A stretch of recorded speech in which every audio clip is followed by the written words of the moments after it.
안녕하세요. 네, 원당교회에서 주임 섬기는 박건신입니다. 이번에 우리가 하나가 되어 이 주제를 가지고 서울 지역에서 이 세미나를 주최하는데, 특별히 운영하시는 형님들이 참 잘 하시는 것 같아요.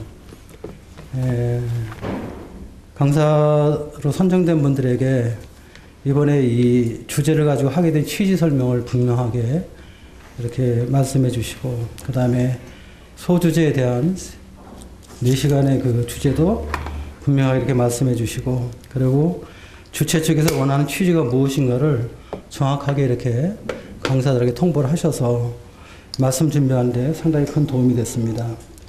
그리고 주관적인 관점보다는 좀 더 객관적으로 주최 측이 원하는 그러한 말씀을 준비하는데 이렇게 많이 도움이 됐습니다. 그래서 앞으로도 우리가 어떤 이 세미나를 한다든지 수양회를 할 때 그냥 말로만 이렇게 주제를 대충 얘기하고 해주는 것보다 이렇게 A4 용지 분량에 맞게 이렇게 분명하게 이렇게 말씀해 주시면은 말씀 준비하는 분들이 좀 더 명확하게 주제 파악을 하고 이렇게 말씀을 전할 수 있다, 이런 생각이 들었습니다. 저한테 부탁받은 제목은 이제 성령 안에서 하나됨입니다. 특별히 우리가 새로운 말씀, 어떤 깊이 있는 말씀이라기보다 이미 잘 알고 있는 말씀들을 다시 한번 좀 반복해서 생각해보는 그런 시간을 가져보도록 하겠습니다. 제가 처음에 모임에 왔을 때 이 앞에 이렇게 말씀이 붙어 있었던 말씀이 시편 133편 1절 말씀이었습니다. 보라, 형제가 연합하여 동거함이 어찌 그리 선하고 아름다운고. 제가 주님 안에서 형제가 되고 나서 그 말씀을 봤을 때 그 말씀이 참 너무나 놀랍고 아름다웠습니다. 형제가 연합하여 동거함이 어찌 그리 선하고 아름다운고. 당시 제 생각에 하나님이 세상을 보실 때 뭐가 그렇게 아름다울 게 있을까? 사실 저희들이 봐도 죄가 번성하고 참 어두운 가운데 있는 그런 세상인데, 하나님이 선하고 아름답다고 감탄하시면서 말씀하셨는데 형제가 연합하여 동거하는 것이다 라는 그 말씀을 봤을 때, 제가 주님의 교회에서 주님을 섬기면서 가능하다면 같이 주님을 섬기는 지체들과 함께 연합하고 동거하는, 동역하는 그런 삶을 살아야 되겠다는 그런 마음의 감동을 받은 일이 있습니다. 지금 40년이 넘었는데 그 감동은 지금도 제 마음 가운데 그대로 이렇게 간직하고 있고, 또 저희 삶 속에서 가능하면 그런 삶을 살기를 힘쓰는 그런 삶을 살고 있습니다. 원래 이 세상을 보게 될 때 세상도 하나가 되기를 원하지만 하나가 되지 못하는 것을 우리가 보게 되는데, 여러 가지 이유가 있겠습니다만 제가 두 가지를 한번 생각해 볼 때, 첫 번째는 이 세상에 있는 모든 사람들이 다 다르다는 것입니다. 똑같은 사람 하나도 없잖아요. 쌍둥이라고 해도 사실은 잘 살펴보면은 똑같지 않습니다. 외모는 물론이지만 생각은 더 다릅니다. 그래서 이 세상이 하나 되려고 만약에 한다면은 가장 먼저 해야 될 문제는 서로 다르다는 것을 인정하지 않으면 안 되는 것이죠. 그러나 세상의 삶을 살아가게 될 때 그것을 인정하는 것은 쉽지가 않습니다. 서로 인정을 하지 않아요. 그래서 많은 갈등과 어려움이 생기고 많은 문제가 일어나고 있습니다. 그런데 서로 다르다는 것을 인정하게 될 때 하나됨이 시작될 수 있다는 것입니다. 두 번째 생각해 보는 것은, 서로 다르다고 인정한다 할지라도 문제는 방법에 있어서 나를 중심으로 하나가 되려고 하기 때문에 많은 갈등이 생긴다는 것입니다. 사람들 생각은 다양하거든요. 근데 이 다양한 생각 속에서 다양한 방법이 모색해야 되는데, 근데 내 생각대로, 내 중심대로 이렇게 하려고 하니까 어려움이 일어날 수밖에 없다 하는 것을 이렇게 보게 됩니다. 이 세상은 어떤 면에서 어떤 쉬운 방법으로 하나가 되려고 하는데, 그것은 이제 강압적인 방법입니다. 그래서 우리가 이 정치 권력들을 보게 되면 어떤 정치적인 권력을 통해서 강압적으로 하려고 하는 그런 것들을 보게 되죠. 힘으로 약자를 제압하려고 하는데 약자는 또 나름대로 어떤 자기 시위를 한다든지 어떤 집회를 통해서 또 자기들의 그러한 뜻을 관철시키려고 합니다. 그러니까 잘 안 되면 이제 폭력도 행사하기도 하고 그래서 많은 부상자들이 발생하게 되고 때로는 사람이 죽는 그러한 일도 발생하는 것을 우리가 보고 있습니다. 그럼 이러한 세상에서 우리 주님은 어떻게 하나됨을 이루시기를 원하실까 하는 것입니다. 우리가 잘 아는 마태복음 20장 19절에 보면은 주님께서 모든 족속으로 제자를 삼아 아버지와 아들과 성령님의 이름으로 침례를 주고 내가 너에게 분부한 모든 것을 가르쳐 지키게 하라. 이렇게 말씀하셨는데 모든 족속을 제자로 삼겠다. 열방을 모든 민족을 주님의 제자로 삼겠다. 그래서 그리스도 안에서 하나가 되게 하겠다. 무엇으로? 복음을 통해서. 어떤 세상의 학문이나 윤리나 도덕이나 종교가 아닌 또 세상 사람의 옛 사람을 개선시켜서 무슨 이렇게 그런 것이 아닌 새 사람으로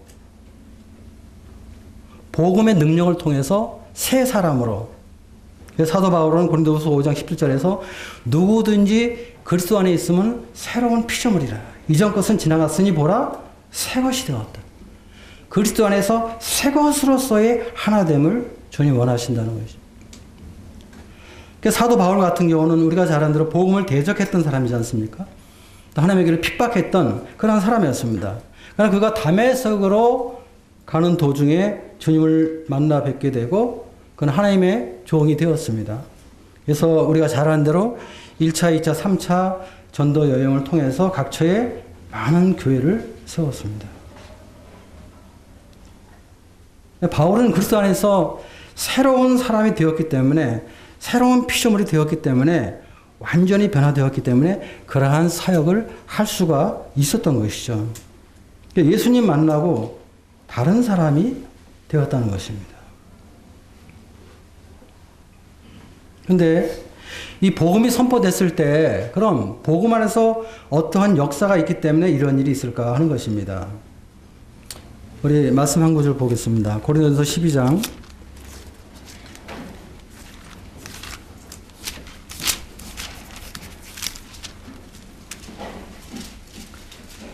12절 13절 보겠습니다. 몸은 하나인데 많은 지체가 있고 몸의 지체가 많으나 한 몸인과 같이 그리스도도 그러하니라. 13절 우리가 유대인이나 헬라인이나 종이나 자유인이나 다 한 성령으로 세례를 받아 한 몸이 되었고 또 다 한 성령을 마시게 하셨느니라.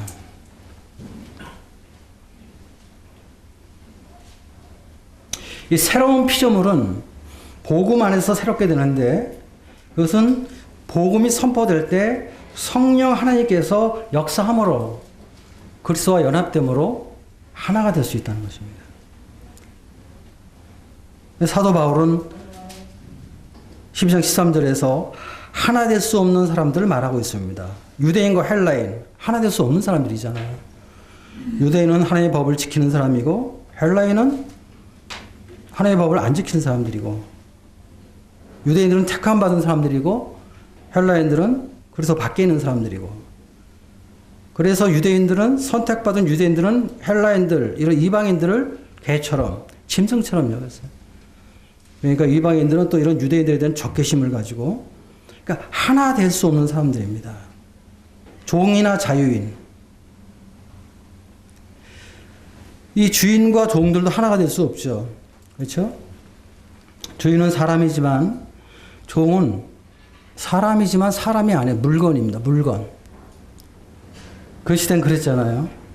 그 주인은 어떤 권세를 가지고 있는 사람이잖아요. 그리고 그 권세를 이용해서 여러 가지 착취하는 사람이고 종은 하나의 물건, 재산 취급을 받으면서 사람 대접을 받지 못하는 그래서 이 주인과 종은 서로 적개심을 가질 수밖에 없는 하나 될 수 없는 그러한 사람들인데 그런데 놀라운 것은 성령 하나님께서 역사하셔서 성령 세례를 받게 될 때 한 몸이 되고 한 성령을 마신다는 것이죠. 이것은 정말 하나님의 주권적인 놀라운 역사입니다. 그러니까 그리스도의 피를 통해서 새 사람을 만드시고 그리고 성령님께서 하나 될 수 없는 사람들을 하나 되게 하셨다. 이것이 성경이 우리에게 말해주고 있는 성령 안에서의 하나됨입니다. 참 이것은 참 우리가 이론적으로 이해될 수 없는 것인데 우리가 주님 안에서 거듭났을 때 어떤 성령으로 우리가 중생하게 됐을 때 우리가 경험하게 되는 그런 하나됨이죠.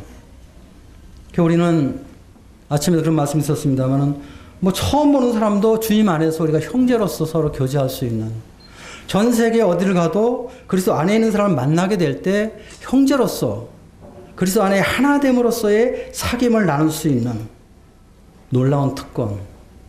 이것은 정말 특권입니다. 사도 바울은 로마서 8장 16절에서 그런 말씀을 하고 있죠. 성령의 친히 우리 영과 더불어 우리가 하나님의 자녀인 것을 증거한다. 우리가 구원을 받았다. 구원받은 확신. 이것은 성령님께서 죽어있는 우리 영을 새롭게 생명을 주시는 역사가 있을 때 우리 영이 비로소 성령 안에서 내가 구원받았다는 확신을 갖고 내가 하나님의 자녀가 되었다는 확신을 갖게 되는 놀라운 것이죠. 로마서 8장 14절에서 사도 바울은 무릇 하나님의 영으로 인도함을 받는 사람은 곧 하나님의 아들이다. 그래서 성령께서 우리 영을 살릴 뿐 아니라 성령이 생명을 주신 그 시간부터 그 성령이 우리 삶 속에 함께 하셔서 하나님의 영으로 우리의 삶을 인도하신다는 것이죠. 그 하나님의 영으로 인도함을 받는 사람들, 그 사람들이 바로 하나님의 아들이다. 이 말씀은 참 놀라운 말씀입니다. 이 말씀의 의미를 깊이 있게 묵상할 때 우리 안에 얼마나 하나님에 대한 무한한 감사와 찬양이 일어나는지요. 그리스도인은 새로운 피조물입니다. 세상 사람과 다른 새 사람이 된 것이죠. 하나님의 자녀라는 확신을 가진 새로운 피조물, 그리고 성령으로 사는 사람들, 또 하나님의 영의 인도함을 받는 사람들. 그래서 그 시간부터 하나님의 뜻을 따라 하나님의 영광을 위한 삶이 시작되는 것이죠. 이것은 성령세를 받았기 때문에 가능한 것입니다. 그래서 우리가 그리스도 안에 있게 될 때, 그리스도의 생명을 갖게 될 때 우리는 같은 가치관을 갖게 되고 같은 삶의 목적을 공유하게 됨으로 인해서 하나님을 위한 삶이 시작되고 그리고 세상과 구별된 이런 삶을 우리가 살게 되는데, 그래서 우리는 하나님의 영광을 위한 삶, 또 하나님 나라를 위한 삶, 또 하나님 말씀에 순종하기를 힘쓰는 이런 삶을 산다는 것입니다. 성령님이 안 계시면 구원받은 사람이 아니죠. 바로 이 성령님이 우리를 하나 되게 하셨다는 것입니다. 성령님 안에서 하나 될 때 우리는 진리 안에서 하나가 될 수 있는 것입니다. 또 성령님 안에서 하나 될 때 몸으로서 우리가 하나가 될 수 있는 것이죠. 진리가 있고 몸이 있다 할지라도 성령님 안에서의 하나됨이 없다면 이것은 불가능한 것입니다. 있을 수가 없는 것입니다. 그래서 이 성령님 안에서의 하나됨은 어떤 인간적인 방법이 아니라 세상적인 방법으로 되어진 것이 아니라 성령님 안에서 하나님께서 하나님의 주권 속에서 하나님의 능력으로 행하신 그러한 일이죠. 성령님 안에서 연합은 하나님의 사역이다 하는 것을 우리 마음 가운데 깊이 인식할 때 성령 안에서의 하나됨의 삶의 가치 그리고 삶의 방법을 우리 모두가 공유하면서 같은 길을 걸 수 있는 그런 동기부여가 되는 것입니다. 우리 에베소에 있는 말씀 잠깐 보겠습니다. 4장 1절부터 3절까지 보겠습니다. 그러므로 주 안에서 갇힌 내가 너희를 권하노니 너희가 부르심을 받은 일에 합당하게 행하여 모든 겸손과 온유로 하고 오래 참음으로 사랑 가운데 서로 용납하고 평안에 매는 줄로 성령이 하나 되게 하신 것을 힘써 지키라. 여기 보면 이제 이미 우리가 하나가 되신 것, 하나가 됐다는 것을 분명하게 말씀하고 있는데 그 하나됨의 주체는 어떤 우리의 능력이나 우리의 자원이 아닌 성령님. 성령님께서 하나 되게 하셨다. 이건 하나님의 사역입니다. 그래서 우리는 사실 우리 형님들 가운데 약간의 이질감도 있고 분별의 차이도 있지만 사실은 신분적으로는 완전하게 우리는 주님 안에서 이미 하나 된 사람들입니다. 이것은 우리가 부인할 수 없어요. 이것은 전적인 하나님의 사역입니다.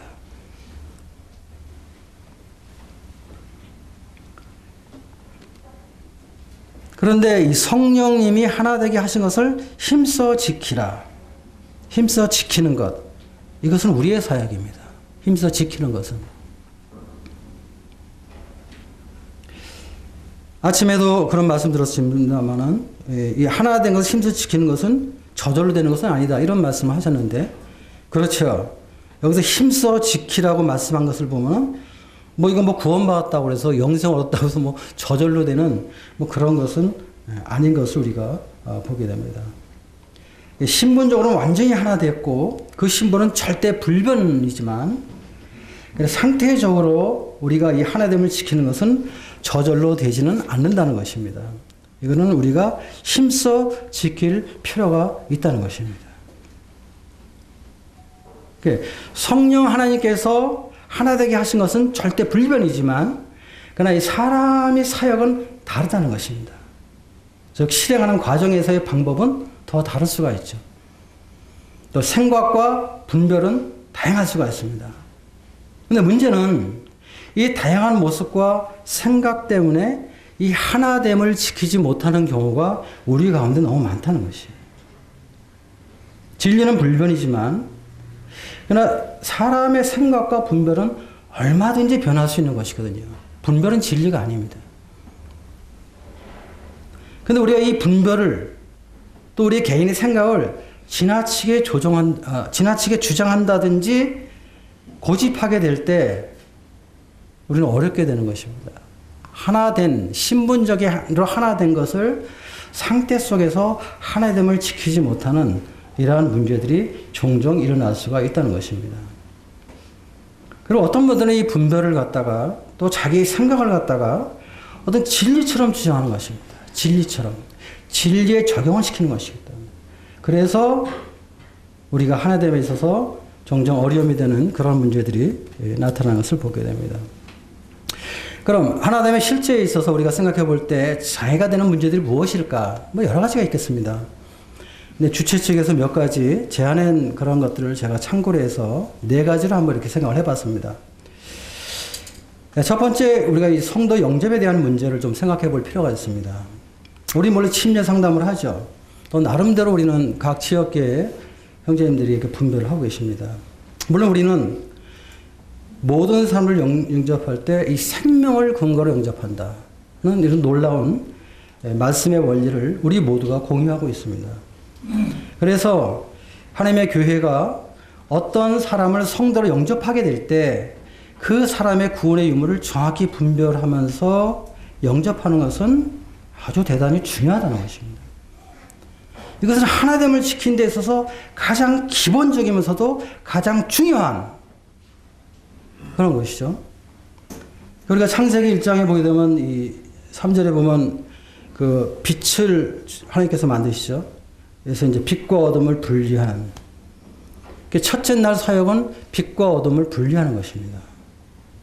오늘날도 우리가 중요한 것은 이 하나님의 교회에서 첫 번째 사역은 빛의 자녀와 어둠의 자녀를 분리시키는 것입니다.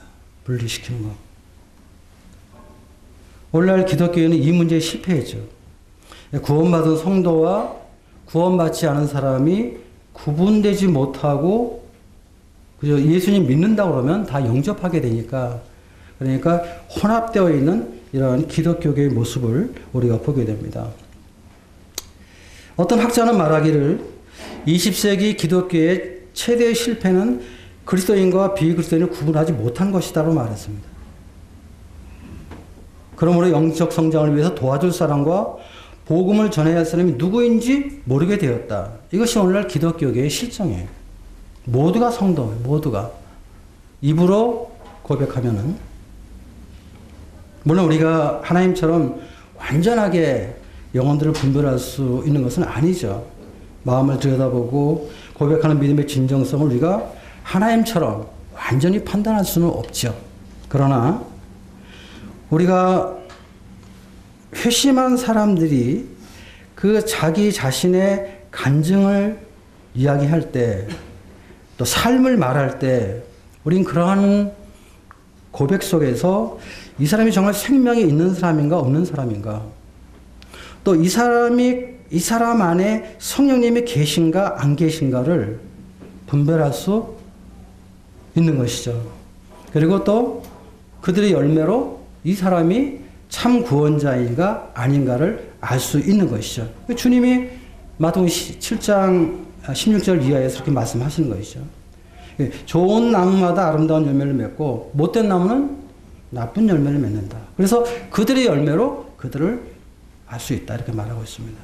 그래서 우리는 침례 상담을 통해서 구원받은 사람과 구원받지 못한 사람을 가려내는 것을 우리는 상당히 중요시 하고 있습니다.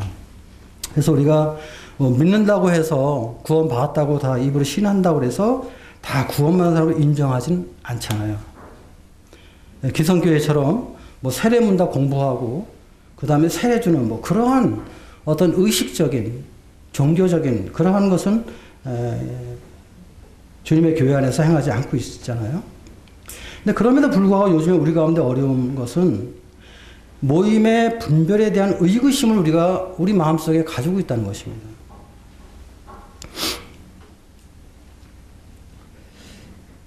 제가 좀 이렇게 듣는 바에 의하면 어떤 모임은 침례 상담할 때 침례 상담에 통과하는 법을 가르쳐주면서 한다. 그런 모임도 있다는 얘기를 들었습니다. 제가 확인해 본 지는 아닌데 들은 얘기입니다. 또 상담 전에 이렇게 하라고 또 말해주는 모임도 있다고 얘기를 들었어요. 또 수양회나 전도 집회 끝나면 바로 침례 주는 것입니다. 여름 수양회 끝나고 나서 복음 전했는데 구원받다고 해서 침례를 줬는데 그 다음에 나중에 이제 본 교회로 돌아와서 이렇게 보는데 얼마 있더니 그 사람이 안 나오는 거예요. 그런 이야기도 제가 좀 들었습니다.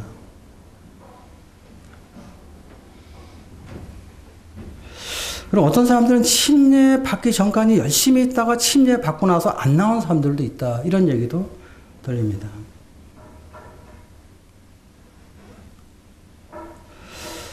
그리고 이제 우리 가운데 종종 어려움이 있는 것은 다른 모임에서 청구해온 성도들 가운데서 어떤 분들은 구원이 의심스럽다. 이제 이런 분들이 이제 보이는 것입니다. 또 어떤 분들은 구원이 아닌 분들도 있어요. 그렇게 될 때 그분을 청구한 교회에서 볼 때는 그 지역교회 일꾼들의 영성을 좀 의심을 갖는 이런 것들이 우리도 모르게 우리 안에서 조금 이렇게 자리 잡는 이런 일들이 있다고 이렇게 생각이 됩니다. 그래서 저는 이런 제안을 드리고 싶습니다. 우리가 성도들 영접할 때 본인이 구원받다는 확신을 고백하는 것은 대단히 중요하다고 생각합니다. 일단 우리는 본인의 신앙 고백에 의해서 침례를 주고 성도를 영접하기 때문입니다.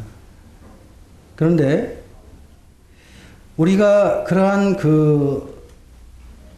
간증과 고백을 할 때 어떤 공식적인 간증보다는 성령님 안에서 우리가 교제가 되는가, 성령 안에 소통이 되는가, 이런 것들을 확인하는 것이 좀 더 중요하지 않을까.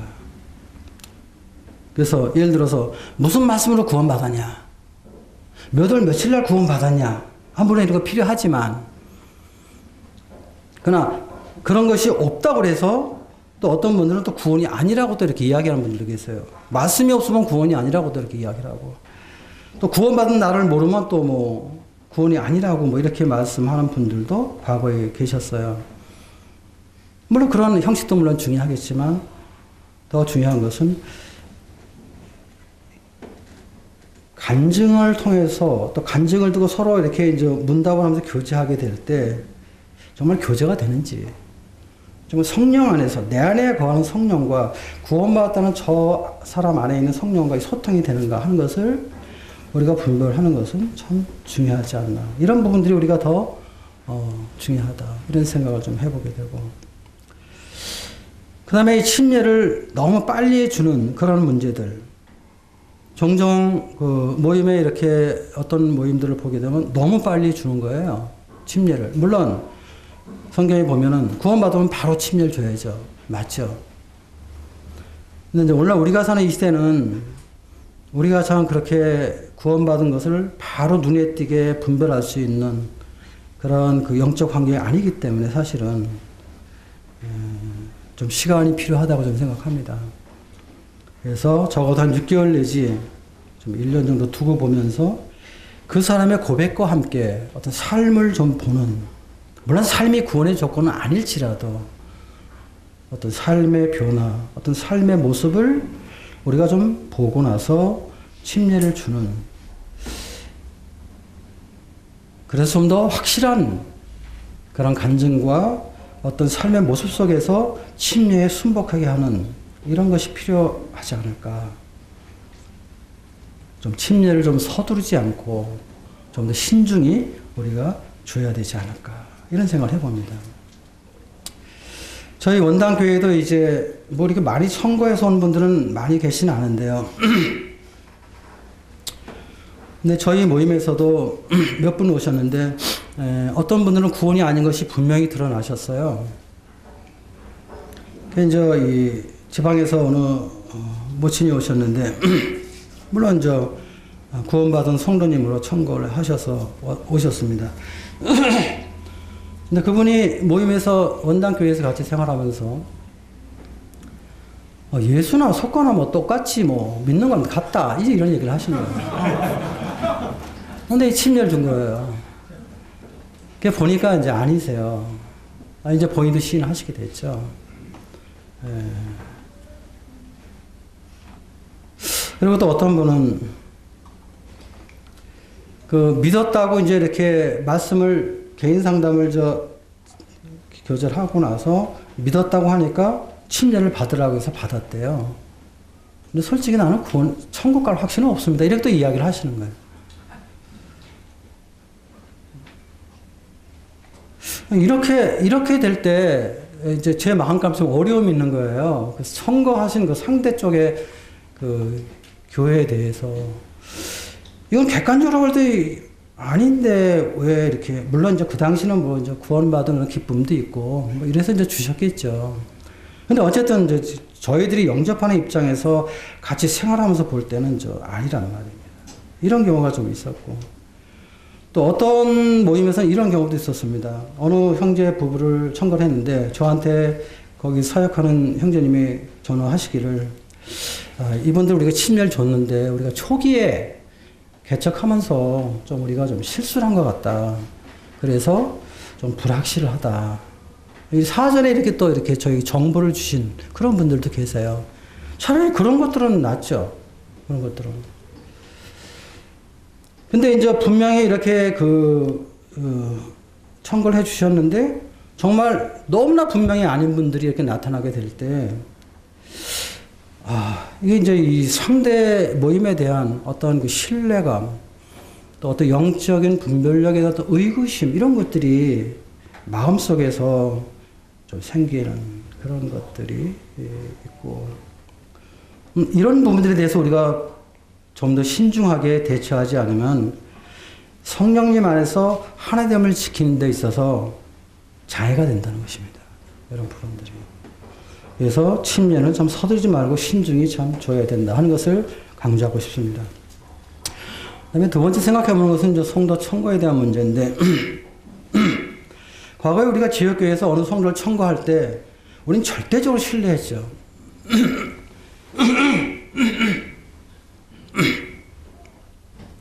근데 이제 지금은 조금 전에 제가 말씀드린 그런 일들도 종종 일어나다 보니까 이제는 좀 신뢰도가 우리가 그전 같지 않다 하는 그런 제가 느낌을 받아요. 제 마음속에. 근데 이 근간에 또 어떠한 문제가 모임 안에 있냐면은, 이 극단적으로 모임 안에서 어떤 가스펠홀을 추구하는 이런 모임들이 지금 모임에 있는데, 이분들이 행하는 이런 것들을 보게 될 때, 모임을 방문할 때 청거서가 없으면은 불신자석에 앉힌다는 것입니다. 예배에 참석을 안 시키는 거예요. 떡과 잔도 안 주고. 분명히 구원받은 성도인데도 불구하고, 또 아는 분인데도 불구하고, 심지어는 과거에 그 교회 장로 형제, 자매님인데도 불구하고 그렇게 행하는 이런 교회가 요즘에 이렇게 있습니다. 또 이제 공식적으로 그 상대 쪽 모임으로 이렇게 청거를 해도 만찬 참석을 바로 안 시키고 몇 개월 후에 결정을 하는 거예요. 그 교회에서. 예를 들어 원당교회에서 이쪽 가스펠홀을 추구하는 쪽의 모임으로 청거를 했다면은 원당교회에서 분명히 구원받은 성도를 청거를 했지만 거기서는 만찬에 참석을 안 시키는 거예요. 몇 달 동안 거기서 두고 보면서 거기서 새로 판단해서 몇 달 후에 이제 뭐 떡과 잔을 띄게 하는 이런 모습들. 그 배경에 대해서는 잘 모르겠지만 또 어떤 면에서 일부 이해될 수 있는 부분도 없지 않아 있지만 그렇게 행하는 이런 부분들에 대해서 조금 그 마음가짐이 이렇게 흔쾌하지 않습니다. 이런 부분에 대해서. 물론 우리가 불신자와 결혼해서 모임에 한동안 안 나왔다든지 이혼한 사람이 모임 생활을 안 하다가 다시 모임에 나오게 될 때는 또 모임에서 또 그분이 그동안 교회 생활을 안 했으니까 어떤 삶의 모습이나 이런 것들을 좀 보고 또 이렇게 할 수도 있겠지만 지역교회에서 공식적으로 청거를 했는데 그것을 인정하지 아니하고 청거한 성도의 삶을 좀 테스트한다 그럴까? 좀 판단한다 그럴까? 그런 다음에 결정한다는 그것은 어떤 상대 교회에 좀 무시하는 아니면 어떤 지역교회 어떤 독립성을 좀 훼손시키는 이런 행동이 아닌가 이런 생각이 들게 되고 그리고 이런 것들은 성령 안에서 하나됨에 있어서 장애가 된다 이런 생각을 제가 해봤습니다. 그래서 제 생각에 정상적으로 청거되어 온 성도라면은 그분의 간증이 마음에 안 들 수도 있고 또 조금 내 마음에 안 들 수도 있지만 그래도 성도를 인정하고 만찬에 참여시키는 것이 모임 간의 어떠한 그 예의가 아닌가 질서가 아닌가. 물론 문제가 있다면 후에 그런 문제가 있다면 그때 분별하고 시정하면 되는 것이죠. 근데 처음부터 그렇게 행동하는 것 이런 것들은 마치 그쪽 교회가 더 신령한 것처럼 다른 모임보다 더 영적으로 우월한 위치에 있는 것처럼 행동하는 이런 것들에 대해서 마음에 좀 평안이 없습니다. 그리고 이제 덩달아 좀 생각해 보는 것은 이제 문제 있는 성도는 청거서 없이는 영접하지 말아야 된다는 것. 너무 잘 알고 있고 수없이 말하고 있지만 실행이 잘 안 되는 거예요. 실행이 잘 안 되는. 지금도 이런 문제가 있어요. 그래서 그 옆에 있는 교회인데 그런 문제 때문에 교제를 안 하는 거예요. 일꾼들 간에도 교제를 안 하는 것입니다. 이런 것들은 이 교회 질서에도 큰 문제가 있고 어떤 면에서 우리가 이 사역하는 윤리에서도 어긋난다고 생각합니다. 이런 부분들. 반드시 청거서를 받고 영접해야 된다. 근데 받을 수 없는 상황이 발생할 때도 있어요. 저도 그런 경우가 있었어요. 그럴 때는 장로끼리 만나서 해결해주는. 저희 모임에 어떤 자매님이 한 분 오셨는데 청거서를 안 가져오셨어요. 그래서 청거서를 가져오셔야 됩니다 했더니 거기에 교회 입장을 설명을 하면서 청거서를 자기는 띄워달라고 못하거든요. 그리고 자기 생각에는 아마 띄워달라고 해도 안 띄워줄 것 같다. 그런데도 우리가 그래도 이거 떼와야 됩니다. 그렇지만 우리 영접하지 못합니다. 이렇게 할 수 있는 건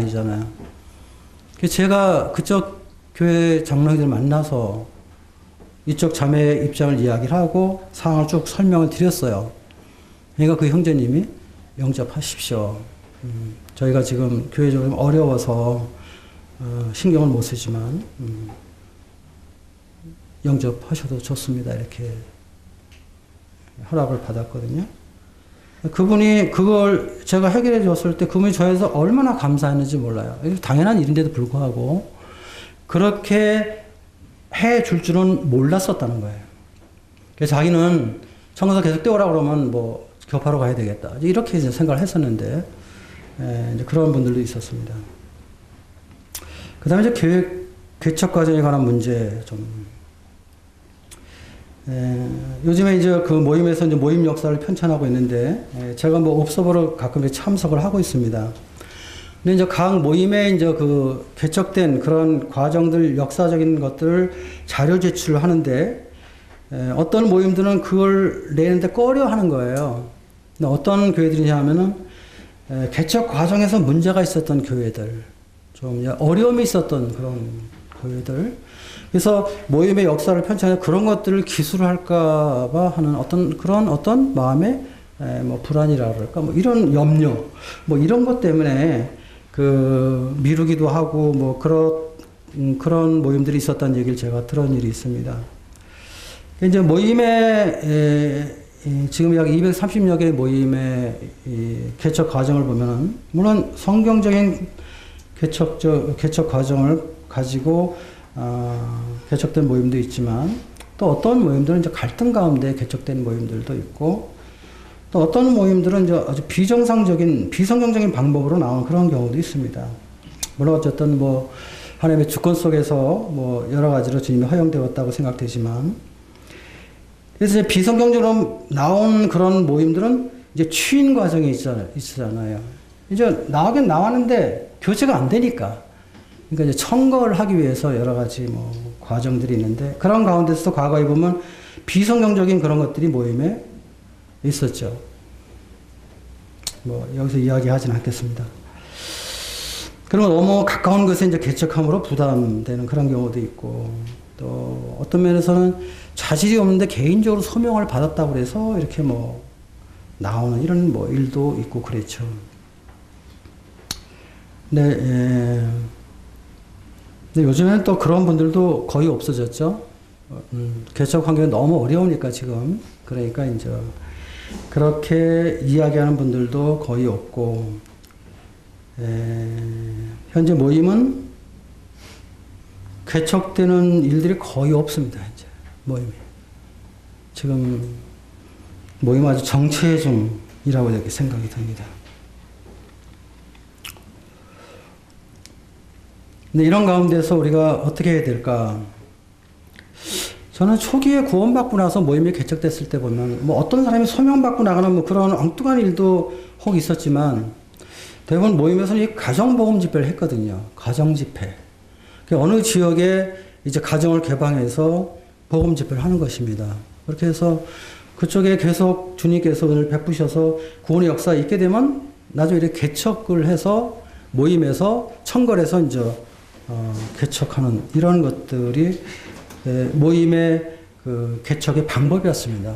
방법 중에 아주 좋은 방법 중에 하나라고 저는 생각해요.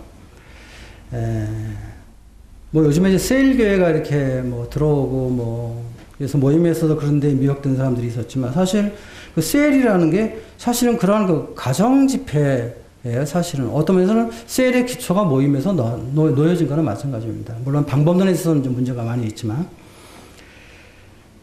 지금도 저는 뭐 어떤 사람이 충동적으로 뭐 인도하심 받고 나가기보다는 교회에서 좀 그 개척을 기도하면서 좀 헌신의 어떤 가정이 있으면 그쪽 가정에서 이렇게 좀 가정적으로 복음 집회를 해서 어떻게 영혼들이 모여지면은 그 개척을 이렇게 그 청구하는 이런 방법들을 지금도 우리가 좀 하면 좋지 않을까 이런 생각을 좀 해보고 그리고 좀 개척할 능력 있는 교회가 좀 기도하면서 개척을 계획하고 실행해야 되겠다. 과거에 보면은 개척할 능력이 없는데 불과 몇 사람 안 되는데 또 개척을 하겠다고 하는 이런 상황. 옆에서 보면 참 안타깝고, 본인은 또 주님 인도하셨다 그러고. 그래, 뭐, 그렇지 않아도 다 모여도 어려운데, 거기서 또 일부가 나가면은, 나간 쪽도 어렵고, 있는 쪽도 어렵고, 뭐, 어떤 인수분해식의 개척이라고 그럴까요? 이런 것들이 이제 과거에 좀 있고 그랬었는데, 그런 것보다는 좀 개척 능력 있는 교회, 어느 정도 좀 숫자가 있는 교회, 예를 들면 이 서동교회 같은 이런 교회들, 북부교회 같은 교회들, 뭐 500명, 뭐 300명 이렇게 모인다면, 지금 한두 명 나가서 개척됩니까? 지난번에 그 알렉산더 스트라우크 형제님 그 교회 거기 갔던 형제들 말 들어보니까 거기 뭐 500명인가 모이는데 200명 분가해서 이렇게 내보내고 1년 동안 같이 공동으로 이렇게 하다가 1년 후에 청거했다 이런 얘기를 했는데 어쩌면 우리에게도 요즘에 그런 분가식의 개척이 필요하지 않을까. 좀 더 능력 있는 교회들이 그냥 좁은데 그냥 그거 뭐 자리도 없는데 이렇게 뭐 하기보다는 좀 그렇게 좀 되면 좋겠다. 뭐 이런 생각 좀 해보고. 그리고 교회 개척은 반드시 파송교회의 청구를 받고 시작해야 된다. 파송교회의 청구. 뭐 몇 사람이 사인해서 이렇게 해준다든지, 뭐 서로 뭐 이렇게 해서 뭐 주소록에 무슨 뭐 어떤 교회 A, B 이렇게 올린다든지, 이것은 뭐 전혀 뭐 성령과는 관계없는 그런 것들이잖아요.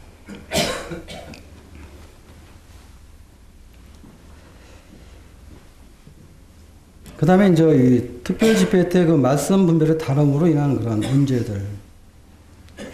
이제 이 복음 강사를 우리가 초빙하기도 하고, 또 성도 집회 강사를 초빙하기도 하잖아요.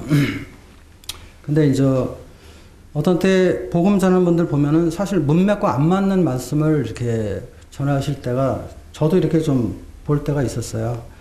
복음이니까 그냥 이해하고 넘어가죠. 또 이제 성도 집회 때도 보면은 이제 좀 그 본문의 의미와는 좀 다른 해석. 그렇게 하다 보면 이제 영예로 나가는. 요즘에 뭐 밴드 이런 말씀들도 많이 뭐 이렇게 하는데 어떤 분들 보면 물론 좋은 말씀이죠. 좋은 말씀인데 본문과는 전혀 관계없는 영예를 하는 이런 것들. 이제 이런 부분들이 있어서 좀 문제가 될 때가 있고, 또 이제 교회에 초청을 했는데 그 교회 그 장로들과 장로 행정인들의 분별과는 좀 다른 분별을 또 이야기하는 분들도 있습니다. 그래서 그것이 이제 어려움이 될 때도 있고, 또 어떤 교회는 또 그래서 그런지 전혀 또 모임 형제를 초청하지 않고 자기들끼리만 하는 교회도 있어요.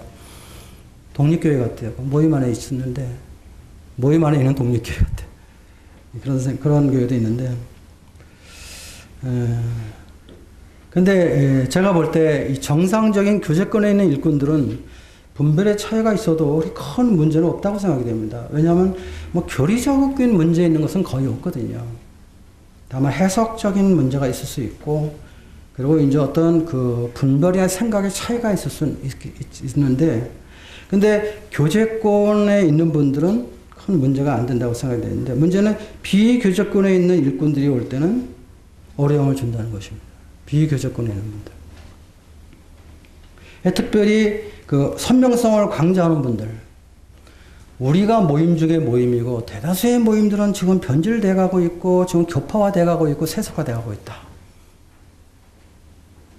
그래서 이 가스펠 홀을 추구하는 이런 모임들, 이런 데 우리가 좀 경계해야 된다고 생각합니다. 왜냐하면 그분들이 오면은 모임에 문제가 생겨요. 분리가 돼요, 모임이. 과거에 강석의 어느 형제가 집회만 한 모임이 나눠졌죠. 뭐 저희는 뭐 그냥 뭐 지역교회는 독립적이고 뭐 우리는 뭐 중앙집권제가 아니고 그냥 방치하는 동안에 그냥 많은 교회들이 어려움을 당했어요. 지금도 서울의 어느 교회 형제가 그렇게 하는데 지금도 우리 지금 아무 대책이 없어요, 지금 사실은. 다른 데는 가면서 자기는 절대 안 불러요. 다른 데는 가서 말씀 전하면서. 선명성을 강조하는 이런 것들. 이런 것들 우리가 좀 조심할 필요가 있다고 생각이 들고, 그 다음에 이제 말씀 분별에 대해서 우리가 한동안 이 복음에 대해서 약간의 좀 논쟁이 있었죠. 부활이 들어가야 된다. 안 들어간 복음이 아니다. 뭐 삶의 변화가 있어야 된다. 삶의 변화가 없으면 구원이 아니다. 뭐 이런 것들이 인해서 좀 어려웠었는데 사실 말씀에 대한 논란보다는 교리적인 문제보다는 어떤 면에서는 그러한 것을 접근하는 태도, 우리 마음의 자세가 좀 문제였다 이런 생각이 제가 들었습니다. 그래서 마치 그 말하는 분들의 태도가 어떤 기존의 복음을 부정하는 듯한 태도, 또 기존의 구원을 부정하는 것 같은 태도, 이런 것들 때문에 더 오해가 증폭되지 않았나 이런 생각을 해보는데, 그래서 우리가 그런 부분에 대해서는 그런 오해를 받는 표현보다는 좀 더 그 필요성을 보완하고 보충하는 이런 측면에서의 자세, 뭐 이런 유연성 있는 마인드, 그리고 좀 용납하고 배려하는 이런 마인드가 필요하지 않겠나 이런 생각을 해봤습니다. 또 난해 구절에 대해서 이제 그 분별이 있는데, 사실 어떤 구절들은 여러 가지 해석이 있는 구절들이 있잖아요. 학자들 간에도. 근데 이제 그런 구절을 할 때 어떤 분은 자기가 분별하는 구절이 옳다고 그러고 나머지는 다 잘못됐다고 이렇게 잘라서 이렇게 이제 말씀하는 분들이 있어요. 그러니까 내 분별이 맞고 다 틀리다. 뭐 이런 것들은 우리가 조금 좀 지양해야 되지 않을까. 예를 들어 창세기 6장 2절에 보면 이제 하나님의 아들들과 사람의 딸들이라는 게 나오는데요. 그 하나님의 아들들이 누구냐? 천사다. 셋의 자손이다. 혹은 뭐 귀족들, 왕족들이다. 뭐 이런 견해들이 있잖아요. 형님들마다 다 다릅니다. 이것이. 근데 이제 어떤 분은 천사다. 나머지 다 틀렸다. 뭐 이렇게.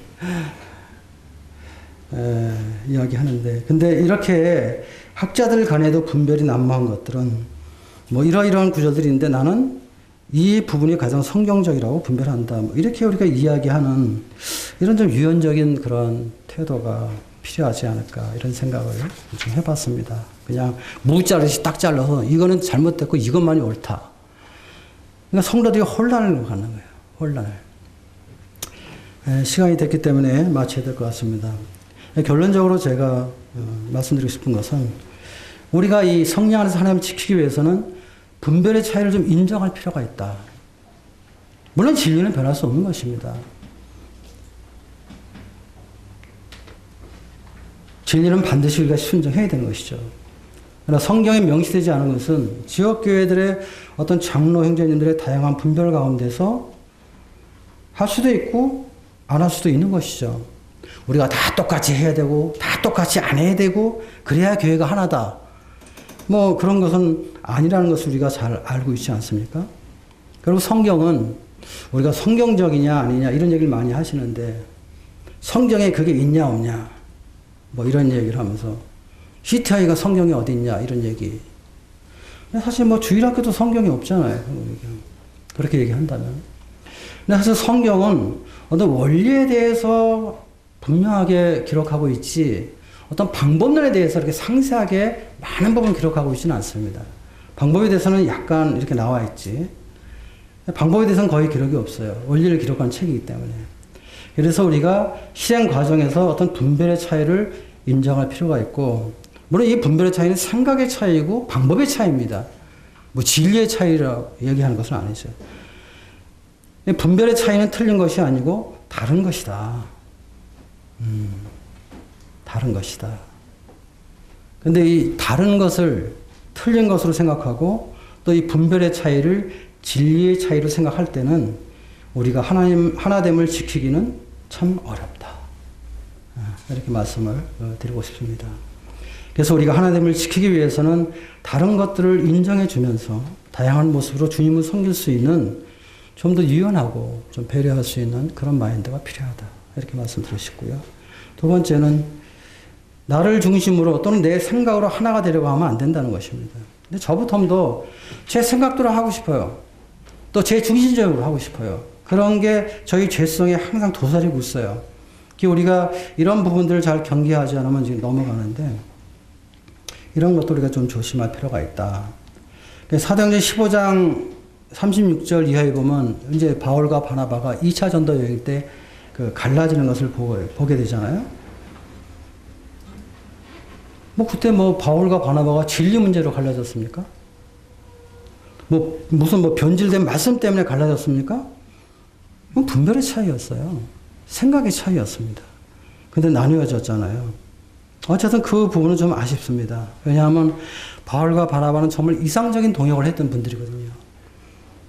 더군다나 이 바나바가 바울에게 대해서 그가 연장자로 생각이 되는데 바울에 대한 여러 가지 태도나 이런 걸 볼 때 참 훌륭한, 제가 그 입장에도 그렇게 배려하기 쉽지 않은 참 아름다운 동역을 했던 분들인데 안타까운 그런 마음을 참 제가 항상 갖고 있습니다. 근데 이런 문제는 비단 성경에서 끝나는 것이 아니라 교회 역사 속에서 계속 일어났던 것이고 우리들 속에서도 일어났던 그런 문제들입니다. 그래서 우리가 생각해 보는 것은, 교훈적으로 받는 것은, 내 분별과 내 생각에 너무 집착하면 하나 되기 어렵다. 왜냐하면 그 집착하게 되면은 자기 생각을 주장하게 되거든요. 고집을 부립니다. 그리고 또 심지어는 상대를 공격하고 압박하는 이런 언행을 하게 되죠. 그럼 참 이 교제가 좀 어려운 것입니다. 그렇게 되면. 네. 누구 분별이 옳으냐보다는 사실은 얼마나 더 받아주고 용납하느냐가 사실은 더 중요한 것이죠. 그런 것들은. 또 제가 생각하는 것은 내 분별이 항상 옳은 것이 아니에요. 제가 40년 전에 가지고 있던 분별이 지금도 똑같은, 물론 그런 것도 있지만 달라진 것도 상당히 많아요. 제 믿음의 연령과 성숙에 따라서. 제가 마음 가운데 깨닫게 되는 것은 분별은 항상 옳은 것이 아니에요. 그 당시는 옳았지만, 옳다고 생각했지만 분별은 진리가 아니라는 것입니다. 왜? 시간이 지나면 이건 얼마든지 바꿔줄 수 있으니까. 근데 이 분별의 차이로 나누어진다든지 이렇게 해서는 안 된다고 저는 생각합니다. 분별이 달라도 나누기보다는 용납하는 것이 더 좋다. 그런 생각을 하게 됩니다. 그 다음에 세 번째는 오늘로 이 지성과 영성에 대한 문제가 나오는데, 저는 이 성숙한 영성을 가지도록 우리가 참 더 노력해야 된다고 생각합니다. 저는 지성은 지금 굉장히 발전했어요. 저희 모임에. 정말 옛날 40년 전에 비교하면요, 정말 우리는 많은 지식을 갖고 있습니다. 근데 영성은 저는 과거보다 더 떨어지지 않았나 이런 생각을 해봅니다. 이 건전한 영성을 갖는 것은 참 우리 일꾼들에게 참 중요하다고 생각이 됩니다. 결국 우리의 삶 속에서 우리 자신의 어떠한 죄성보다는, 옛성품보다는 주님이 성품이 많이 나타나는 말씀의 올바른 분별, 또 진리의 올바른 분별과 함께 주님을 닮아가는 이런 것들이 우리 인격이 삶 속에 나타나는 것이 참 중요하다는 생각을 합니다. 이런 부분에 대해서. 그래서 우리가 어떤 사역에 바쁘기도 하고 또 많은 그 바쁜 분주한 가운데 있지만 먼저 그 이전에 주님과의 어떤 긴밀한 교제에 힘쓰고 또 성령님의 인도하심과 도우심으로 사역을 하는 이러한 태도, 이런 것들이 참 필요하다는 생각을 해봅니다. 원래 우리의 사역 환경은 점점 어려워지고 있는데 참 이럴 때일수록 우리 동역자들끼리 서로 사랑하고 또 위로해주고 격려해주는 것이 정말 필요하다고 생각합니다. 그래서 우리가 서로 존중하고 격려하고 용납해 나갈 때 이미 성령 안에서 하나 된 것은 절대 불변입니다. 이것은 누가 가르겠어요. 우리의 삶 속에서도 이러한 것들이 나타나게 될 때 우리가 정말 주님의 제자인 것을 세상에 알고 우리 삶 속에 우리 안에 거하신 주님이 드러나는 이러한 영성을 가지고 우리가 주님을 섬긴다고 할 때 성령 안에서 하나 되면 그것은 결코 어려운 것이 아니다. 왜? 우리 이미 하나 됐기 때문에. 그리고 우리의 이 가치관과 목적은 다 동일해요. 다만 실행하는 과정에서의 방법의 차이고 생각의 차이인데 그런 부분들을 우리가 좀 더 노력하고 절제하면서 하나 되면 힘써 지키는 그런 사역이 필요하다 이렇게 생각이 됐습니다. 감사합니다.